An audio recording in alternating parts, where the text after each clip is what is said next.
Hey guys, welcome to another video here on the 67 Stang channel. So once again, we're going to do something a little bit different on here. Don't have a lot of time because I'm going to be getting ready to take the old girl here to yet another car show. So hopefully I'll get a video on that. But anyway, let's get into it, shall we?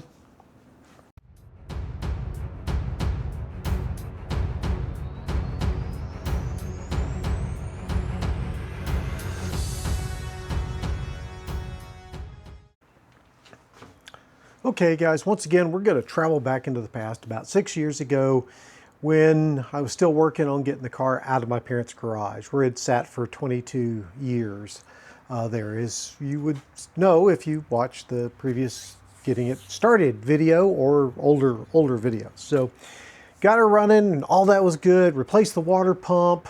What else did I do? Tried to replace the radiator. That didn't go so well. Put a new thermostat into it. New belts and some other things. Got her running again for that first time, and that was a wonderful feeling to get that up and running. Then the next problem came with getting her to stop. The brakes on this thing were an absolute mess. I had to go through it from the front to the back, from the top to the bottom, and everything in between. It was a whole learning experience, something obviously I had never done before to that level. I had actually done some brakes. I had replaced the pads on a drum system. I'd even replaced disc brakes on cars like, let me turn you around over here. If you've seen, see if I can get that to stay.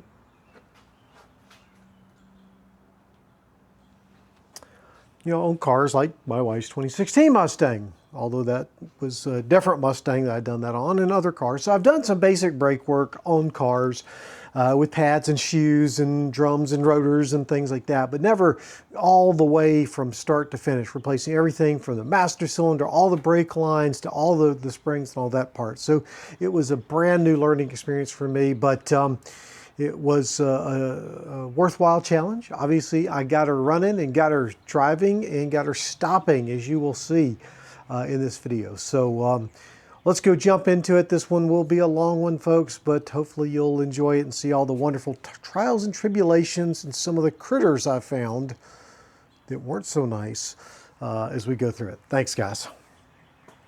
Okay, so we've done a lot on the car over the last couple of weekends. So I've got the back end cleaned up a good bit. You can see it's no longer green.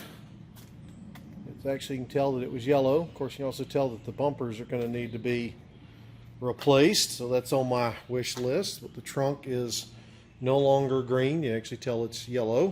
Of course, it is pollen season, so that window was nice and clean, and now it's covered in pine pollen. I'll come around here. You can see that's what the trunk used to look like. Okay. We've also been working on the inside here. So you've got this open. We killed a good bit of the mold that was in here. Spray kills, so the seats, you can actually tell are black. Are they perfectly clean? No, not by a long shot, but yeah, I'd say that really does look a whole lot better. But again, I reiterate that if you're going to be working in the moldy interior, wear a mask. I did. I got so sick from that. It was so bad in there. Even after cleaning this out, when I sat in it, it re-aggravated that whole respiratory issue I had from the first time. So, yep, wear a mask, guys. Wear a mask. So, done that. Oh yeah, we actually got tires inflated. They're horribly dry rotted, but yeah, they'll actually hold some air. Not that we're going to go driving on it. So again, under the hood, I cleaned up the chrome air cleaner for the Sport Sprint edition. Then while we're waiting for the penetrating oil to do its job, we're going to get down here and start playing with the brakes. Now this is the one I actually started working on this last weekend. And ran into some difficulties. Okay, so yeah, I started these, as I was saying, during the previous weekend when I was trying to get the engine going. I did find out that the rear brakes were not locked up, that the wheels spun, which was wonderful. That made life a lot easier. I was able to get the drum off, as you can see here. And this also reiterates why you should never do both sides at the same time. So you can see how the springs are set up, because as you will see in a little bit, I think, that I had that white spring in the wrong place and the green spring at the top in the wrong place. And once I got those reorganized, things went back together well. But drum brakes can be daunting, can look complicated. They're really not that hard if you keep a reference on there and be able to see. And sadly, I didn't pull the drum off this side yet, on the passenger side, I should say, to be able to use that as a reference. So yeah, just keep that in mind. Make sure you only do one wheel at a time and use the other one as a reference. So now we'll get back to the video. With it, I put a new wheel cylinder on, new brake hardware. The shoes actually looked in pretty good shape, so I'm going to keep reusing them. But okay, one thing I did want to add about shoes, especially when you're working on old cars. You need to be careful, especially if those shoes look like they're very old or original to the car. Brake shoes for drums back in the 40s, 50s, and 60s, and maybe even up into the 70s, I don't know, were made of asbestos. And as we know, asbestos is not good for you. It can cause cancer and other things, so be very careful if you are working with old brake shoes. These had been replaced in the 80s, so they weren't asbestos, so I wasn't worried about that.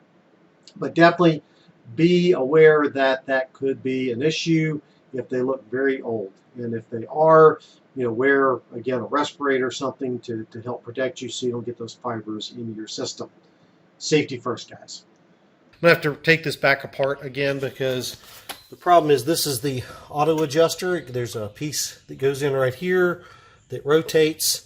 And this is supposed to hook down into that with the spring that comes across there, and I couldn't get that going. So I watched some videos, YouTube again, and anyway, we're going to try to get that going. I'm going to take all this apart and then get working and then start doing the other brakes as well. And so over here is going to be the challenge because, well, you can see the space I have to work with to get into this one. The wood is going to be, well, let's see if I can get into here. The wood there's going to be problematic. I have to move that out of the way and whatnot. So anyway, and I have very limited time to do all this with. So anyway, time to get started, and I'll keep y'all updated. Okay, so as I said, we're going to work on the brakes since we're waiting for the penetrating oil to work its magic on the water pump bolts. So I had mentioned last week I had worked on this. It's been a long time since I've done drum brakes, and I'll be honest, I absolutely hate drum brakes. And now I really remember why I hate drum brakes, because see all these little springs. There's springs here, springs here, springs here, and there's a spring down there if you can see that. So you gotta get all those hooked in and put in place in the right order, or things just don't work. And trying to get those springs in there can be problematic at best. But I have successfully done it. So a couple things I've realized when doing this. So I got a spring kit. So all the hardware here from CJ Pony Parts, and the kit they have for the Mustang. What I thought was that you had a white spring over here, a green spring over here, and another white spring down here for the adjuster. Well, that apparently wasn't the case. It turned out you needed both white springs at the top and the green spring down here. And the reason I thought it was kind of the other way is because the springs I took off were different colors. Okay, so again, get back. This just goes to point out why you need that reference. If I had the other wheel off and was looking at the passenger side, I would have been able to see the shape and size of springs and where they went, and not try to base it off color coding. Not to mention that the longer a car sits, the chance of that color paint still being on those springs goes down tremendously. So yeah, don't use color as a reference. Use the actual shape and size of the spring as the reference when you're trying to put these things back together, as I learned the hard way. I actually probably didn't need the hardware kit, to be honest with you. But since I was replacing the wheel cylinder, because that's a new wheel cylinder back there, because the other one was a rusted piece of junk. Anyway, I had to do that. The other problem I ran into is the shoes here. So these are the shoes. If you're more of a disc brake person, these are similar to your brake pads. What happens is the wheel cylinder in here gets hydraulic pressure when you press the gas, I'm sorry, the brake pedal, not the gas, the brake pedal, which has pistons in it that push these out, right? So you can see where in here that this goes into the cylinder, and then it pushes the shoe out against the drum, which is this thing underneath here, okay? And when it pushes it out like that, then that applies the pressure, which stops the car. Okay, one other thing I did want to point out that's different, especially on these 6-cylinder cars, is how the brake pads, the brake shoes connect up or link up with the wheel cylinders. In a 6-cylinder car like this one, there is no pin. So in 8-cylinder cars, there's actually a metal pin that goes into those wheel cylinders, and then those pins connect to, or the shoes feed into those pins. There's a slot. In the case of the 6-cylinder, the brake shoe itself has a little nipple thing that goes into that wheel cylinder in place of that pin that you'll see in V8s. And that confused the heck out of me for a little bit as well.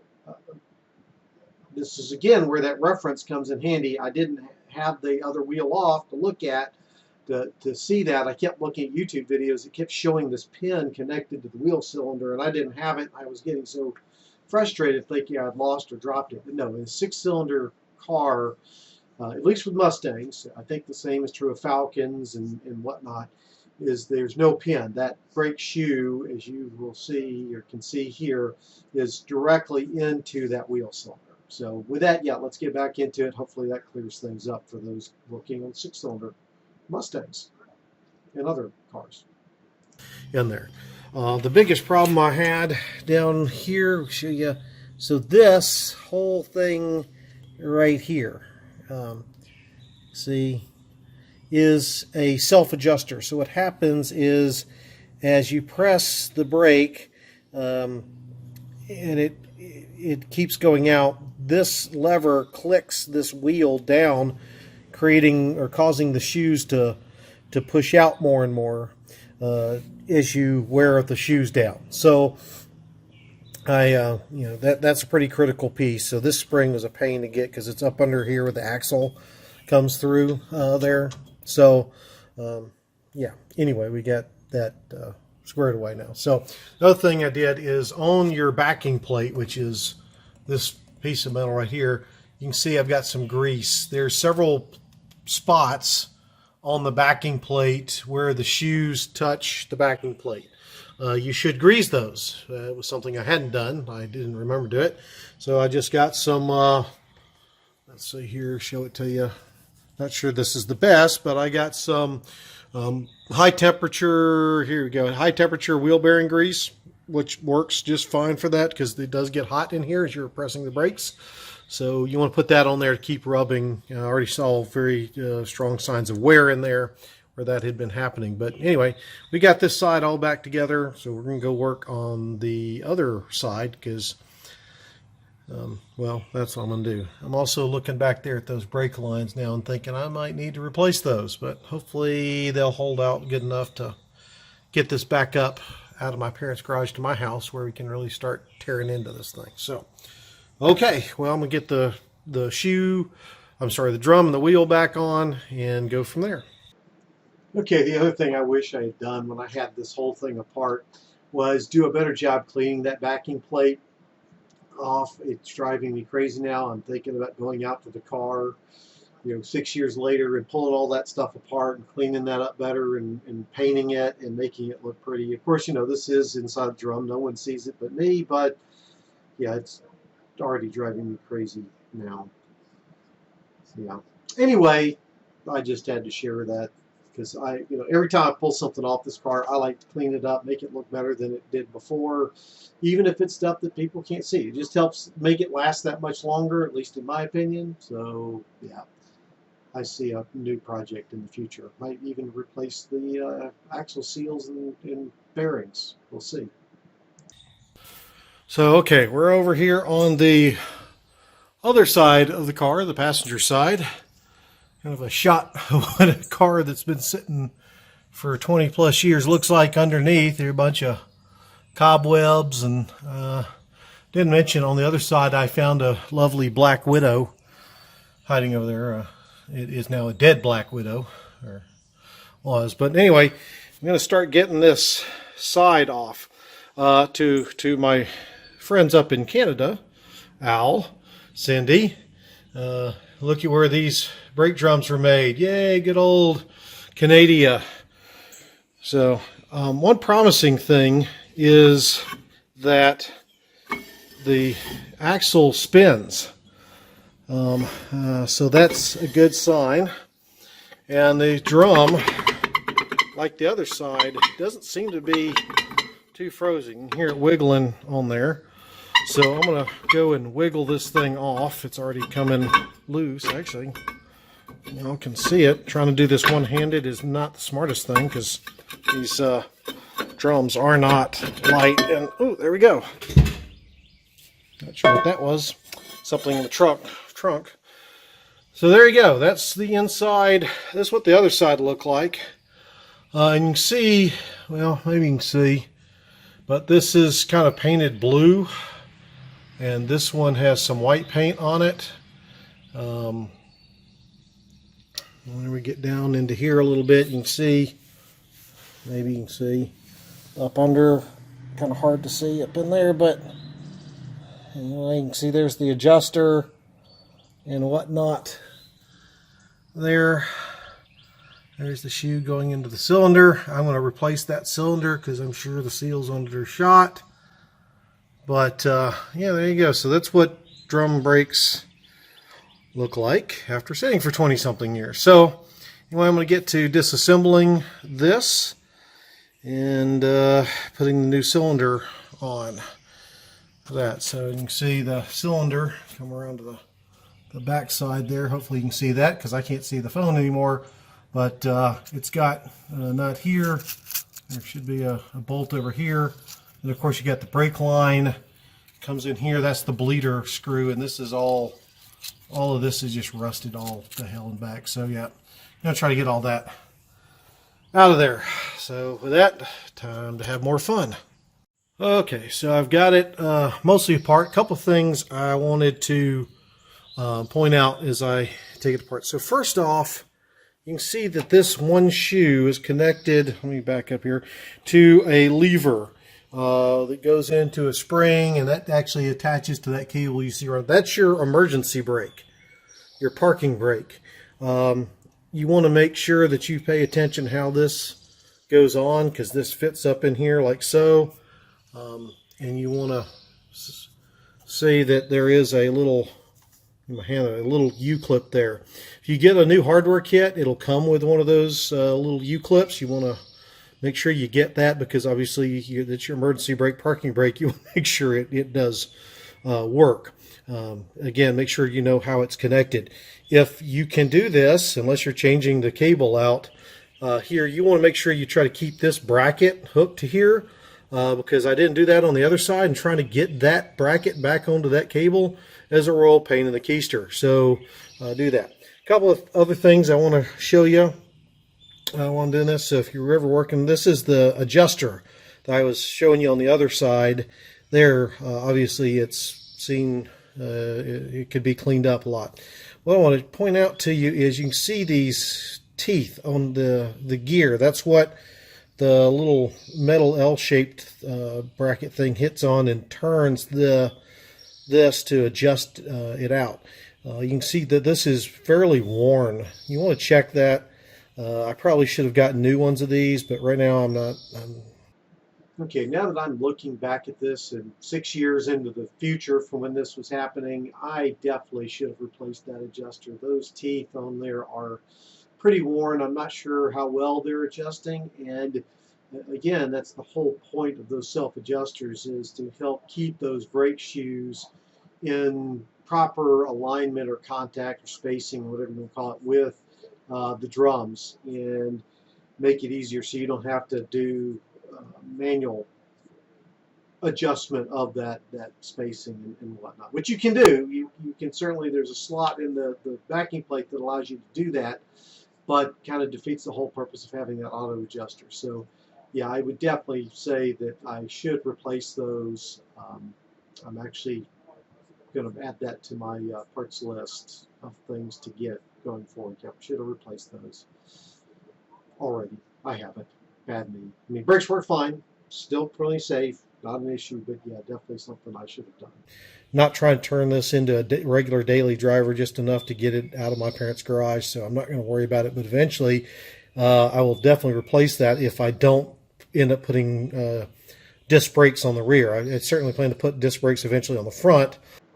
Okay, so I've mentioned on more than one occasion now, with this one in the first start video, that I plan to put disc brakes on this car, especially on the front. And that is an intention. I really do want to do that.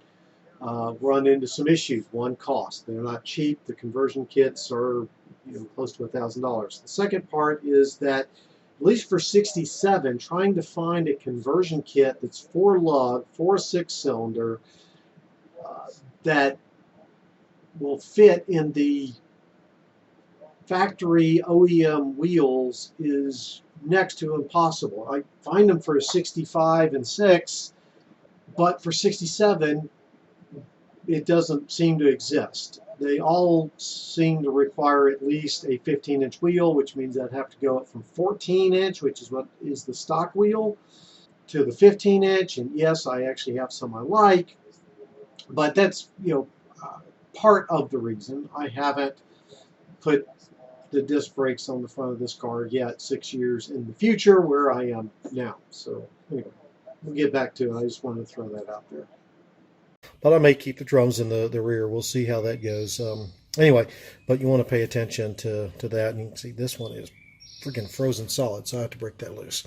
And this is one of those things that you don't get. I mean, you can buy new ones, but it doesn't come with most hardware kits, so you have to get that. There are some pieces that came off you're going to want to make sure you keep. So first is this. This is that adjuster that goes in there that hits that gear on the wheel we were just looking at. The other thing you want to make sure you keep, if I can get it off of here, pardon me, I know this is no fun. There we go. Should have done that before I started. Anyway, is this piece. This is the channel that the adjusting cable runs along to keep it from binding and getting cut. So you want to make sure you keep this. Again, most hardware kits don't come with one of these, so you want to keep that. Then lastly, here is the actual cable that goes to that. Again, you can get new ones, but most kits don't come with it, so you want to make sure that you keep this one handy. Most of the rest of the springs and stuff will come with a new hardware kit if you get it. Except for one thing. So this is also something, this is what separates the shoes in the drum when you apply the parking brake and the emergency brake. So this is another part of that system. Most, again, hardware kits don't come with this. They expect you to reuse it because, well, it's just a bar of metal. Probably want to clean it up. It's got a spring on in, so there you go. So just keep that in mind when you're working with this stuff. So now I'm going to clean all this stuff up and try to get this cylinder right here off of there. That's going to be fun. So okay, one other thing I'm noticing in this image here is that you can see what looks behind the axle where the lugs are. Looks like there might be some oil or grease in there. I don't know at this point, 6 years later, if that was caused by me spraying penetrating oil and things in there to loosen stuff up, or if that is coming from the actual seal itself. Maybe I'm getting some leakage. Now, I did check the rear end, as you have seen in some past videos, if you go back, and the rear end was fine. It was a little low. I think I topped it off a little bit, but nothing major. So, but that's something to look out for. That could indicate that you really need to replace the seal, the axle seals there, to keep that gear oil inside the axle where it belongs and in the rear end and so on. So, anyway, just something I noticed. If I would point out something next time I do my maintenance, I'm going to check and see if that is indeed leaking. I haven't seen any evidence of that leaking out of the drums area in the back, unlike transmission fluid that I've seen a lot of. But anyway, yeah, let's get back into it. anyway, back at it. Okay, so we got the new wheel cylinder installed. A couple of things I picked up while doing this. So we'll go around here to the back side here, which I hope you can. There we go. Okay, so the thing with the black, that is the bleeder screw on there. It's what you use to bleed the lines, get the air out of the brake lines. I had to take that off to be able to get the cylinder to fit through the hole in there. Be careful with the brake line connector here. It's a 3/8 nut right there. And I actually cleaned off the brake line here because this is a sleeve that will slide up and down. So giving a little wiggle room and having some space seemed to help a lot. That, and then these are the original nuts, these bolts that are here and here that came off with the original cylinder. You'll need to reuse those, so make sure you be careful and don't bust those off or whatnot, or you'll have to go get new ones. So anyway, now that's on there, come around. I'm going to start reassembling. I'm going to reuse the shoes that were on here because they don't look that bad. It looks like there's some good material on them, so I'm going to just reuse them. Again, the ultimate goal is to replace it with disc brakes eventually anyway, so you can see there's still good paint on it. I'm pretty sure I must have done a brake job on this car not long before we put it to, or parked it in 97. So, because this stuff looks like it's in pretty good shape, all things considered. Do be careful when working with some of these shoes and the stuff that has brake dust. A lot of it, if you work with older cars, was made out of asbestos, and you certainly don't want to be breathing that stuff. So be careful when you're working with that. I should also point out as I'm doing all this, the good old disclaimer, I am not a mechanic, not by any stretch. My training, college is a land surveyor. I do computer stuff for work. So yeah, don't take too much what I say as like the gospel. I'm sure there's much better ways to do it. Just be aware of that. Anyway, back to putting all this stuff back together. So first thing I'm going to do is come in and grease these points. These were the flat points I was talking about on this back plate. So you get one there, and there's one here, and then you can see another one here, and then down here is one. And yep, right there's one, and I think we got another one down here. So you want to put a little bit of grease on those before you put things together. So hopefully I'll get this put together pretty quickly. And I'm not going to show y'all because, well, there's plenty of videos on how to do drum brakes on a Mustang for y'all to watch. But anyway, I'll let you know when I get it done. Okay, so we got it all put back together here on the passenger side in the rear.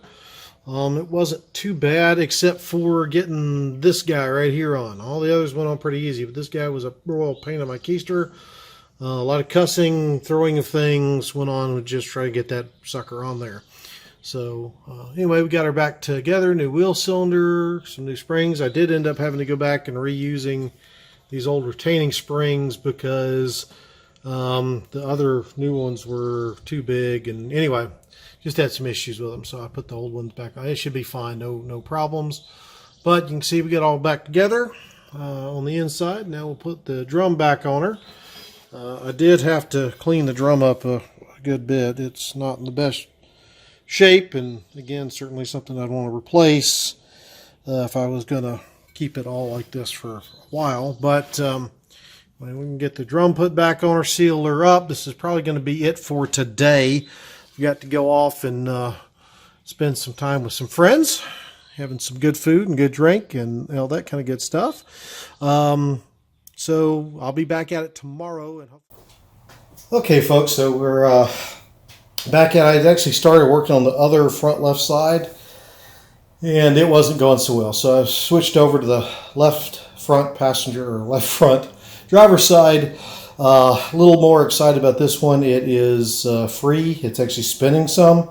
So hopefully this one will come off easier than the other one while I'm figuring out what to do with that side that won't come off, because I don't have new drums and pads to put on it. So anyway, I did take a snapshot of what this looked like when I first pulled the tire off. I've done some cleaning on it to get all the spider webs, spider egg casings, all that other stuff that had been on there after 20 years of sitting still. So now we're going to start taking this thing apart. I'm going to try to stay out of the way as much as possible so you can see this process. So I'm going to do a little bit more cleaning up here just to get it a little better. That I have found a couple of black widows up in some of this stuff since I've been working on it, and I do not particularly care for black widows a whole lot. So anyway, just cleaning up some of this stuff a little bit before I start taking things apart. But anyway, what you'll see, the wheel actually spins. Not super great, but it spins, which is better than the other side is doing. The other side is, well, yeah, I'm not sure what that's going to entail. It's pretty frozen up. I'm probably going to have to hit it with some heat and some other things. Of course, I don't have my torch with me right now because it's with my wife in the back of my truck.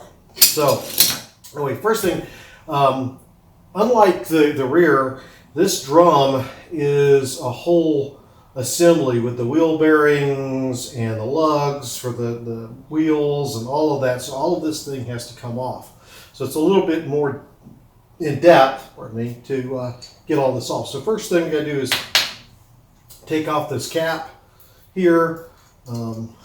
Everybody kind of has their own way of doing this. I'm just gonna get it wiggled loose a little bit with a screwdriver and hopefully be able to get on it with this set of channel locks if I get the right size on here. Should be able to just grab it and pull it right off. Okay. So next step is, you can probably not see it in all this grease, but there's a cotter pin right here that we need to get out. So we just got to take it, start kind of bending it out. Use some pliers. I'm going to have to go get some replacement cotter pins, which is probably what you should do anyway.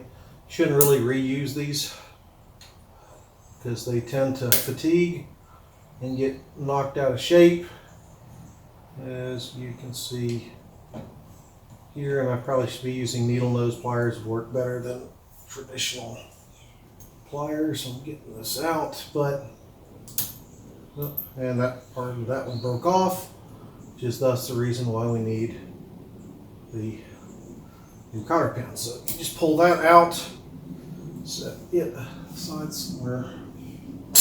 I have, anyway, just sit it there for now.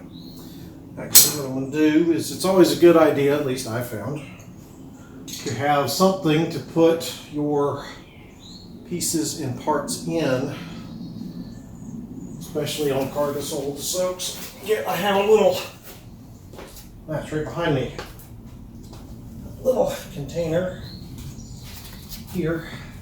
There we go. It has parts stuff. That's stuff from the other side where I'd worked on that. But anyway, you've got this little retainer nut that goes in there. And by the way, this will be covered in grease because this is getting into the spindle. And then if somebody's done it right, this big nut that holds the wheel bearing in should just come off by hand. It's not supposed to be torqued to yesterday to get off. So you should be able to just, unless the threads on the spindle are messed up, it's not going to come off.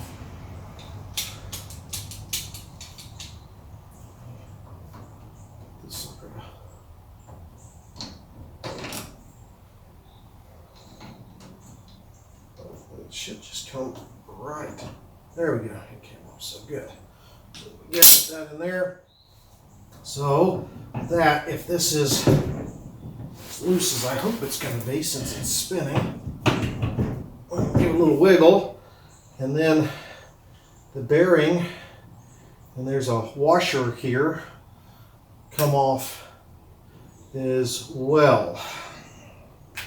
Now I'm going to clean all that up and I'm going to repack that bearing with grease when I get, so hopefully now I can just get, there we go. Wait, off. Oh yes, that was so much nicer. The other side did not want to do that at all. So we'll slide that in there. Down. So there we go. It has now come off. Let's see if I can adjust this light. Maybe you can see in here a little bit better. So I can. Anyway, so you can see this is what it looks like. Actually, it looks not too bad.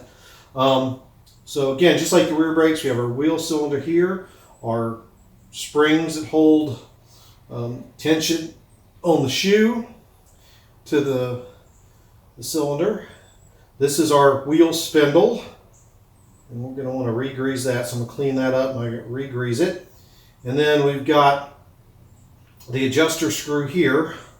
That's the one thing I'm trying to figure out on the other side is how can I push through to hit that to hold it out so I can do that adjuster on the other side. Okay, so what I'm talking about for the other side, the passenger side of the car, which on the front was just locked up to all get out, and hopefully you'll see that a little bit later in the video, is trying to adjust the adjuster so that it cranks in, which in theory should bring those shoes away from the drum, allowing it to free up more, because that drum was just locked up bigger than anything. So that's what I'm talking about, is trying to fish either a screwdriver or actually have a tool to push or to crank those adjusters in or out. There, I don't remember if I had the tool or not. I think I just had a screwdriver at this point. So anyway, that's what I'm talking about here. Just trying to clarify what was going on because it was a little confusing, I thought. So anyway, back to the video. So anyway, that'll be fun. So now comes the fun part of disassembling all of this. So it doesn't knock the living crap out of you. These springs can be kind of exciting when you go to loosen. Now, to actually come off, what I'm probably going to do is just go ahead and take these off. Although, let's see, let me try to get that off there. Anyway, so we're going to try to disassemble this stuff. Let's see if I can figure out where to hang this so you get some light in here to see what's going on. Now, they have specialty tools for all this crap. Of course, I don't have any of those. Well, I have one of them, but I found it doesn't work very well. So oftentimes just a screwdriver. And here, let's see if I can get this.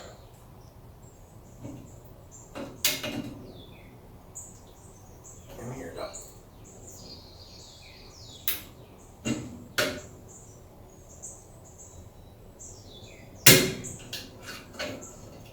Trying to, okay, unhook one spring.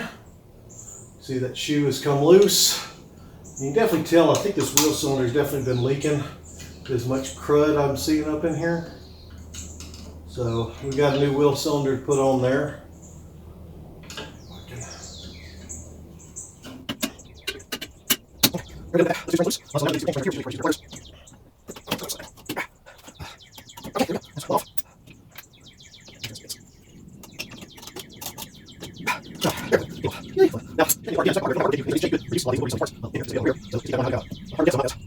Now with all that loose, I can bring this stuff off, and there we go. Everything comes off in one fell swoop. And now it's cleanup time. So I'm going to go clean all this up, and then I got to try to get that wheel cylinder out there. Means I may have to run to the store to get some penetrating oil because I think I'm out. I'm going to hit it with some WD-40 and see how that does. So I'm not going to make y'all sit here and watch me clean this stuff, but I'm going to clean it out really good, all the parts and pieces, and yeah, there we go. So with that, we'll return once I get it all cleaned up and we're ready for reassembly. Yay. Okay, we're going to jump over to the passenger side, which is, you may recall, has been giving me a a fight.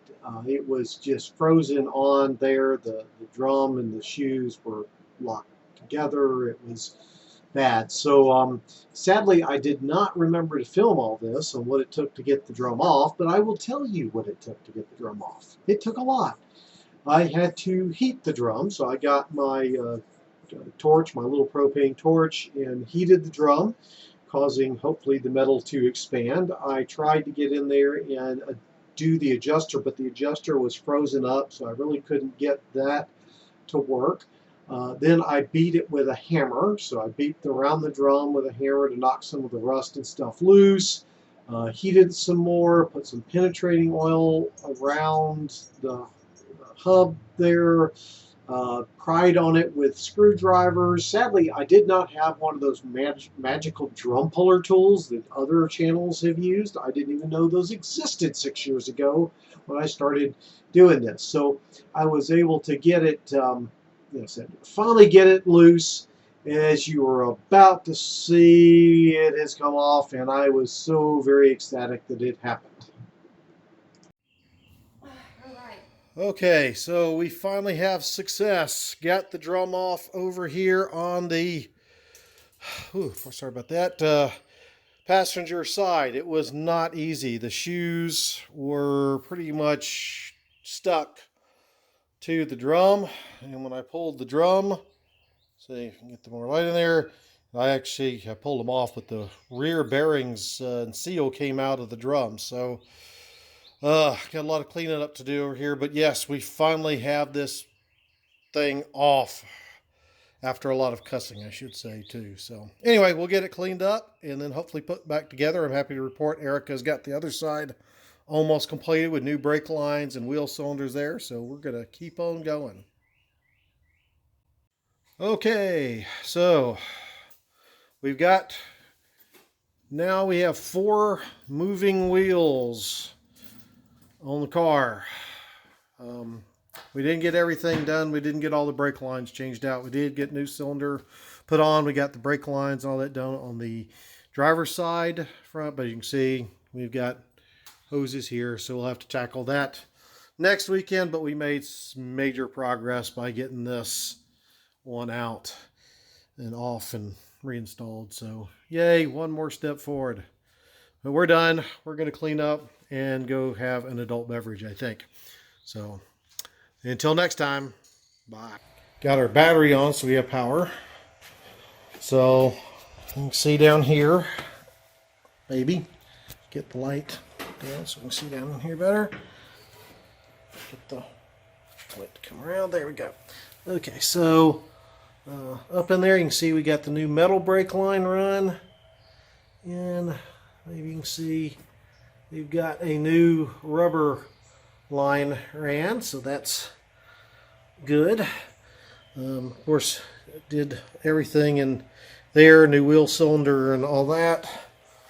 And then what we're going to be working on, or one of our first problems, let's see if I can get you down in here, you can see it. Yeah, so right there is a proportioning valve, and I'm trying to get that metal line into it. It's not wanting to go, so that's problematic. Then kind of coming over here to the passenger side. So over here on this passenger side, you can see there's a coupling with the metal brake lines connect, and then that brake line goes down into the shock tower, which then, oops, my light down and around, get my hand out of the way, comes down up through, let's see if we can get this in, up through there, which then goes eventually into that rubber brake line that is hanging loose right there. So that's what we have to get done today, finishing that up and then bleeding the lines out. And you know, if we can get all that done, we might be very close to actually seeing if this thing will actually move under its own power. So I'm very excited about that.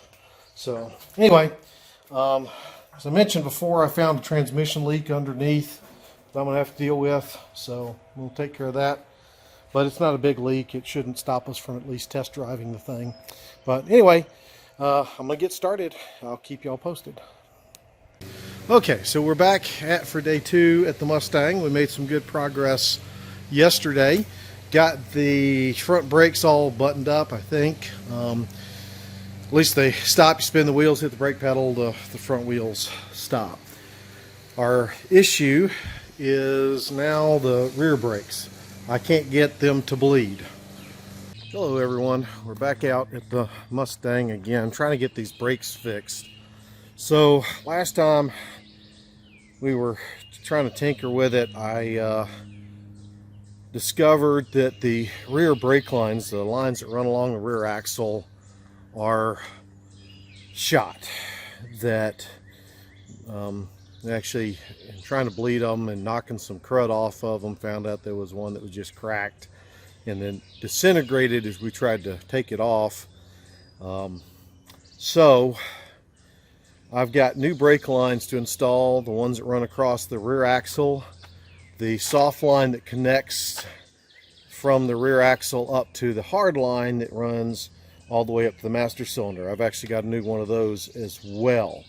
So I'm gonna try to get that on. If we get that on and we get the car to stop, we should be pretty good, because as you can now see, no Mustang in the garage. Mustang is actually out here on the driveway. So she moves. The transmission is working. It is leaking. I'm not sure exactly where it's leaking from yet, but we'll figure that one out.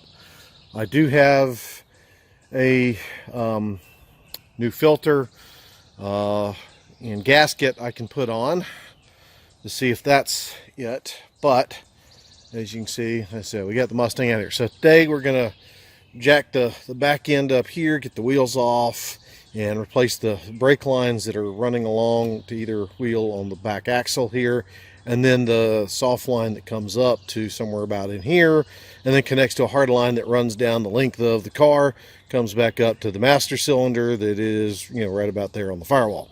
So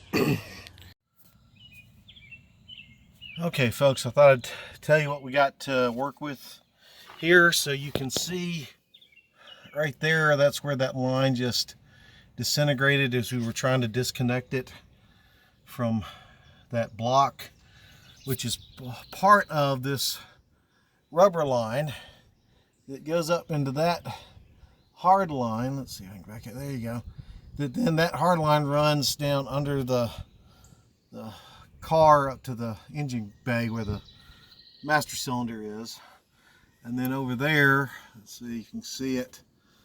There's that other line that comes across the back side of the axle. It's the one that's broken. And then we've got this one that runs, the short one from here to there. So we're not sure. Charles Kelly was helping with this the other weekend. What we kind of think happened is that this line here cracked enough to let moisture in, and it got into this valve, which is what, you know, sends the brake fluid to either wheel cylinder on there. And if that's the case, then it might have rusted that valve off. So that is one piece that like I said, that one piece we got to replace. So I've got I've got a new line for this, a new line for that, got this new line, and then I have this whole line here if I can't get that disconnected, which I got to figure out how that comes out of that bracket. I assume there's a clip like the front ones, but I don't know. Anyway, get this figured out here and get things going. I think I'm going to disconnect the passenger side first. So we've made progress. We've got the new brake line on the rear axle installed all the way across. Got the new soft line installed here. So hopefully that will go well and won't leak. Now one thing is I found was interesting, and I think I may mention, is that this here that holds the bracket on, that holds that, is some sort of vent. I don't know what it's for. I don't know if it's supposed to be connected. I did find a rubber tube right there I don't know where it goes. I don't know if that's supposed to be continued and connect to there. I don't really know what that's for. So I'll do some research on that. But I got to get there's a clip over there that holds the line to the axle. I need to get it in place, but then I'm going to start on the line that runs the length of the car. So that should be fun. I'm not sure where all it goes and what kind of spiders I'll find up under there. But anyway, we got at least a good chunk of it done. I can definitely say that the lines I pulled off of it back here, as you can see, are definitely rusty toast. And they're not, I don't think they're original because they don't match the reproduction bent lines I got at all. I think somebody definitely put in and hand bent lines and made their own here. But anyway, we'll see. We're gonna get back at it, get that other one done. Also cleaned up a bunch of goop off of the differential. A bunch of crap that was all over it. Pretty sure I'm gonna have to get a new universal joint. I think the seal on there is probably shot too, which means if I really drive this hard, I need to check the fluid in the differential. I need to change it anyway, but anyway, one thing at a time. So now to get on that other line. Okay guys, so I'm tracing the brake line. You can see it right there.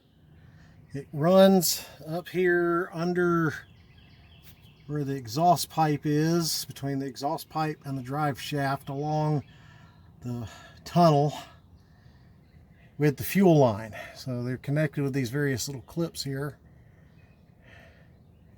along the way. There's another clip, it goes up that way. So I'll start getting that pulled out all the way up to there. Also got the emergency brake line cables in here, which the emergency brake is not, seems to be frozen, so I gotta figure that one out too.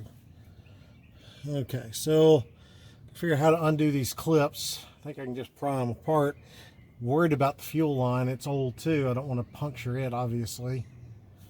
And anyway, we'll see how this goes. Okay, several hours later, we have got the brake lines run. So you can see all of them, they're now connected. See if I can get in here and show you the proportioning valve there. Yep, we got them all in there.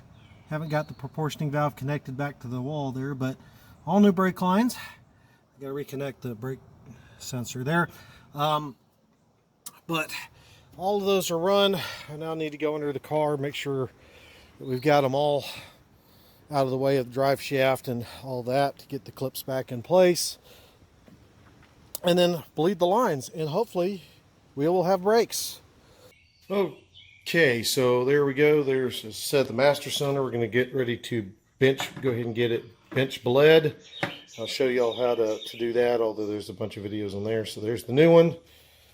And then back up there you see the old one. So to get that out, obviously we got to undo the brake lines. There's two bolts on either side that have to come out, but then there's also up under the dash, you got to disconnect the brake pedal switch, and then the shaft that goes from the brake pedal to the master cylinder. So we got to get up under there and do that. So go ahead and get started on the bench bleed.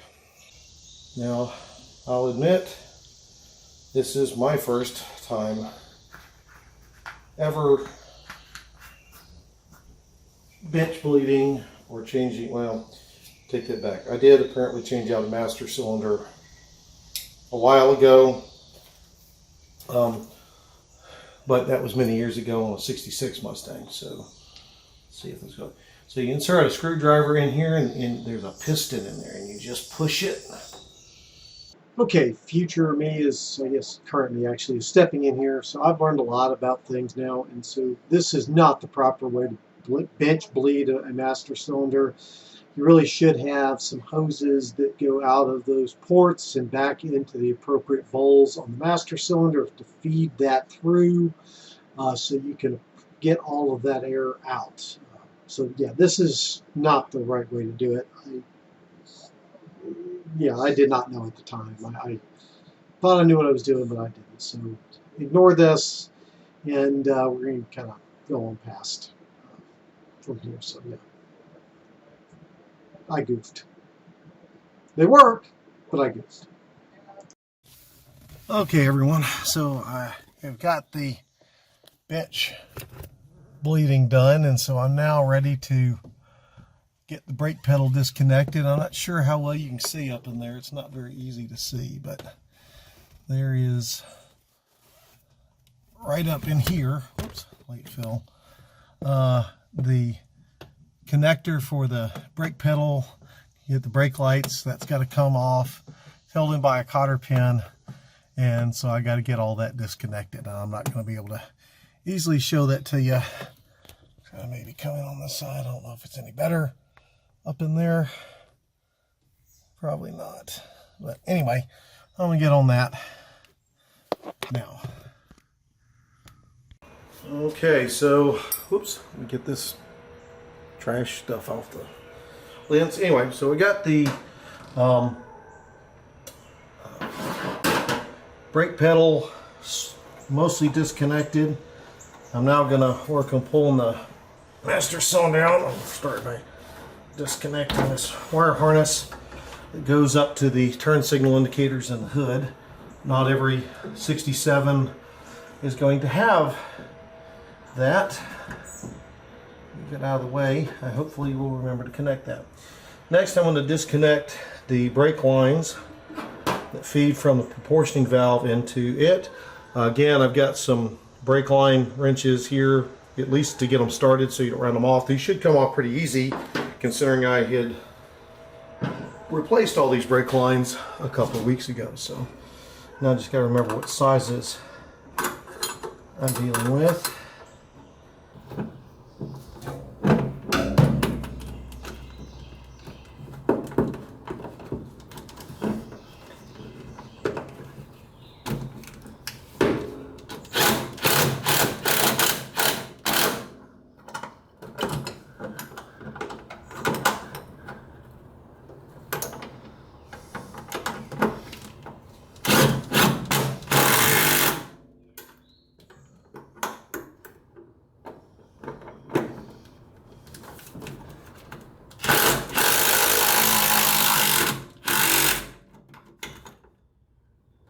No more. Except you left the socket on there. No, no, I don't get it all. Okay, now I'm going to get underneath and get the brake pedal done, and then we can hook the brake lines up. Yeah, with that bar out of the way, it made it a little bit Easier. Yeah, taking the export brace out made more sense. Stick the socket up around.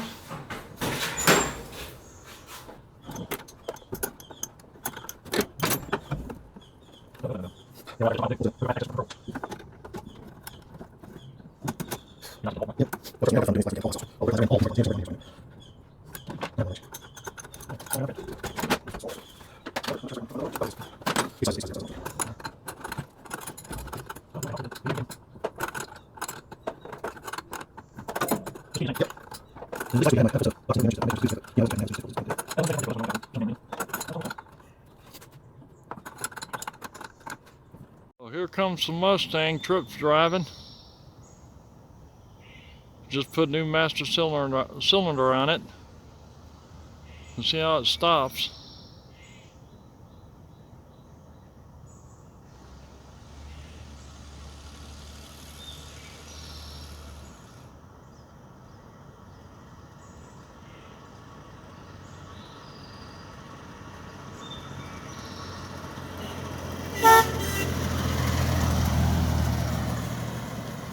Well, there she goes.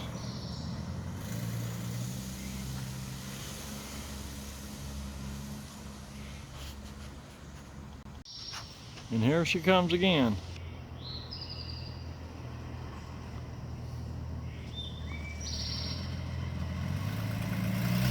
Coming around the bend. Turn with the non-power steering. Oh boy. Tripp's getting his workout.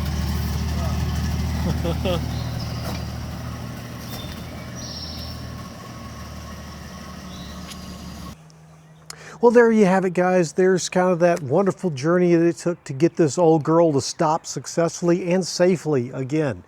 You know, I keep talking about putting disc brakes on it and all that. Yes, I would love to do that at some point down the line, but there's more than just putting a disc brake kit for the 67. Apparently, if I had a 65 or a 66, it would be a whole lot easier using the stock wheels.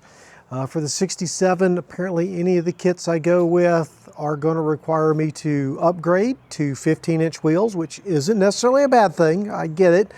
But, you know, that's somewhere down the line when that's going to happen. Still got a lot of things. Still got that transmission leak to deal with. It's still gotten worse after I did the timing chain for some reason. I don't know why.